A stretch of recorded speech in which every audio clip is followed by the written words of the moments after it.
What is LOD in BIM? Have you ever heard the term LOD and wondered what it really means?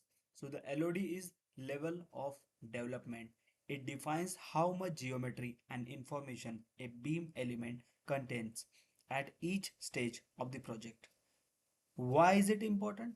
Because it brings reality, clarity, consistency, confidence to the design, construction, and handover. Common LOD stages. LOD 100 represent a conceptual model. LOD 200 approximate geometry. LOD 300 accurate coordinated design. LOD 350 includes connections. LOD 400 fabrication level details. LOD 500 as built verified on site. Whether you are an architect, engineer, or a project manager, knowing the LOD level sets clear expectations and improve collaborations.